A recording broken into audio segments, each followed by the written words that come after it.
Well, hello there, folks, and a very warm welcome back to What's for Tea. And tonight for tea, I made these delicious baked potato cottage pies. So thanks for coming over, and I hope that I find you very well indeed. These are so easy to make and just a wee bit different from your standard cottage pie. You can obviously swap out the minced beef for whatever mince you prefer, you know, a meat substitute or minced lamb. It would then become shepherd's pie. So yeah, let's go on and I'll show you how I made these. So you want a large pan and add some oil.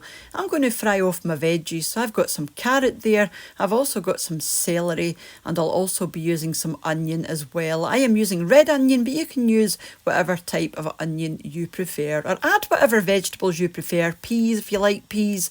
This is just what I'm using. Add a wee bit of salt, and this will help to draw the moisture out of your veggies and help them sweat down a wee bit quicker. So let these cook away just until they're starting to get nice and soft. It might take you about 10 minutes. We do want these kind of semi-soft, but it is going to cook for about an hour, so they don't have to be, you know, mushy.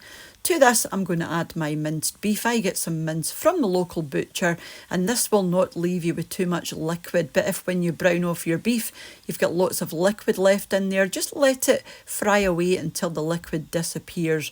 You don't want any liquid or grease or oil or anything in the bottom of your pan. Just make sure your pan is nice and dry in the bottom once your mince is browned off, just like this. Super simple and will not take you long at all. This will probably take you about 5 to 10 minutes to do it properly. So once it's looking like this, I'm going to add in some Worcester sauce or Worcestershire sauce.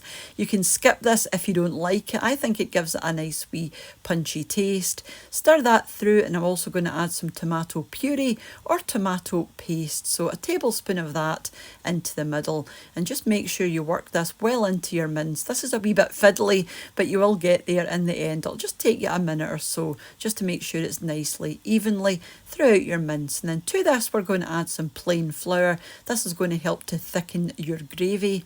So pop that in, and you want to stir this well into your mince, and you want to let this cook for about a minute just to get rid of the raw flour taste. So around a minute for that, and then you can add your red wine. Again, you can skip the red wine if you like, but I think it gives a lovely rich flavour. Stir this through, and you want to let this cook away for a few minutes just to let that alcohol disappear, and you'll be left with a lovely winey flavour without the alcohol.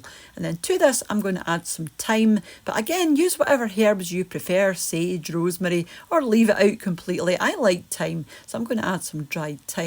Stir this through, and I'm going to give this a few seconds just for the flavour of the thyme to come out and for that dry thyme to get nice and moist. So another minute cooking away with your dry herbs in there. And then I'm going to add my beef stock. I am using beef oxo, but you can use whatever stock you prefer. So you want to bring this up to the boil, and then once it's at the boil, reduce the temperature right down until it's just simmering and no more. So you want to like this, you know, let it simmer away nice and slowly for about 40 to 50 minutes, and it will thicken up and look something like this. There's still bags of gravy in here. You know, it's not dry. You don't want this dry. You do want lots of gravy still left in here, but you do want it nice and thick. So this is ideal. So just set that to the side for the time being, and you can do your potatoes. I am using this recipe for 3 people. You can use more potatoes if you prefer, or just double the recipe if you're feeding more people. So this is for 3 people. So I'm using 3 large tatties. You want to rub some oil into the skin of your potatoes along with some salt and also some pepper as well. Just make sure it's well rubbed in, just like this. And we're going to set these on top of a baking tray, and you want to bake these nice and slowly in the oven. So gas mark 5, 325F or 170 if you have a fan oven, 190 if you don't. Let these cook for about an hour to an hour and a half until they're lovely and soft inside and your skin is nice and crispy. You do want a nice crispy skin, so they're almost leathery, because you want these to stand up to the filling that you're going to put inside. So once they're cool enough to handle, you just want to cut a wee piece off the top to allow you to fill your skins up. And as you can see, you know, it lifts away really easily, and you want to scoop as much of the potato out as you can without breaking your skins. But like I said, these potatoes have been in the oven for about an hour and a half, so they are quite tough now. So you should find this quite easily. easy, sorry. So just scoop your potato out and stick that into a bowl that you've got on the side there, because we're going to mash this in a wee minute. So just keep going until you've got all your potato out, your shells. And it doesn't matter if you've got a wee bit of potato left in there. I was happy with these because I didn't want to break the skins. So I was quite happy with these ones. And like I said, in the side there, I've got the potato that I've just scooped out of my potatoes. So they're quite warm still. And then to this, I'm going to add some butter. And I'm also going to add some cream as well. We're going to add some cheese, but we're not going to add the cheese yet. We're going to mash these together with a hand masher and then add the cheese in afterward.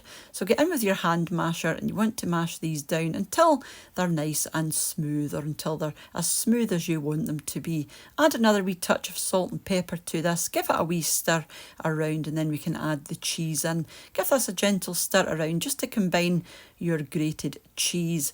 And then we're going to grab your potato shells again, and you want to fill this up with your minced beef, gravy and vegetables. Just make sure you pack this in nice and tight, because they will hold a lot of minced beef. Like I said, those skins are quite tough, so they shouldn't burst or break at this stage. So just pack it right down and just fill those potatoes all the way to the brim, just to make sure you've got lots of mince in there. And the last thing we're going to do is top this with your mashed potato, just in the top like this. And I'm going to use the end of a spoon just to make it look a wee bit prettier. So I'm just going to put 2 wee dings in the top of each one, just like this. Pop these into the centre of your oven. Again, the same temperature as before, just in the middle of your oven until your potato is starting to go brown on the top. And it will happen quite quickly because of the cheese and things that are in your potato. So it'll probably take you, I would reckon, 10 to 15 minutes, or you can put them under the grill if you've got a large grill. But I just put these into the oven, like I said, 10 to 15 minutes, and they'll be looking something like this. And don't they look fab? They're just like wee cottage pies, but they're in a potato skin instead of a wee dish or just sitting on the plate. And I think this is a great idea. And of course, we've got to have these kind of things with baked beans. They just go so well. But of course, you could have a leafy salad or something like that if you're feeling extra healthy, and just a wee bit of parsley on the top. And these were absolutely delicious. Highly recommend you give those a go. And like I said, if you want to feed more people, just double the recipe if you want to make 6 or something like that.